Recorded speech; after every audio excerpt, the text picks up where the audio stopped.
Let's wind the clock back to the immediate aftermath of World War II. The year is 1945, and the world, still reeling from the devastation of the last war, is already peering anxiously into the future. The Cold War begins, and with it the first predictions of World War III. People foresee a war between the superpowers, the United States and the Soviet Union. It's a war of ideologies, they say, capitalism versus communism, and nuclear weapons will play a pivotal role. Fast forward to the 1980s. The Cold War is at its peak. Tensions are high, and fears of a nuclear World War III reach fever pitch. Predictions at this time often reflect the paranoia of the era, with many believing that a nuclear apocalypse is not just possible, but inevitable. As we step into the 90s, the Cold War ends and the predictions evolve. The fall of the Soviet Union sees a shift in focus. Now the world looks towards the Middle East, seeing it as a potential flashpoint for World War III. Predictions start to revolve around religious and ethnic conflicts, terrorism, and the proliferation of weapons of mass destruction. In the early 21st century, the landscape changes again. The rise of China and its increasing assertiveness on the global stage brings a new set of predictions.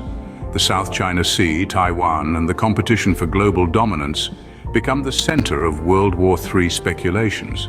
Today, the predictions continue to evolve, reflecting our changing world. Climate change, cyber warfare, artificial intelligence, these have all become key themes in the modern narrative of World War III.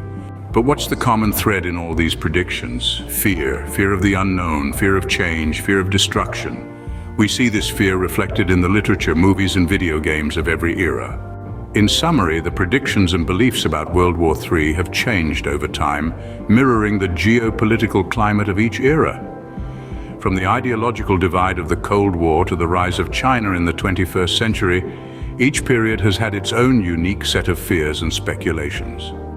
While the nature and location of this hypothetical war have varied widely, the specter of nuclear weapons has remained a constant throughout. And in recent years, the potential for cyber warfare and the impact of climate change have emerged as new, disturbing possibilities. In the end, these predictions serve as a reflection of our collective anxieties and fears. They are a sobering reminder of the devastating power of war and the importance of striving for peace. The future is uncertain, but one can hope that World War III remains a topic of speculation rather than a reality.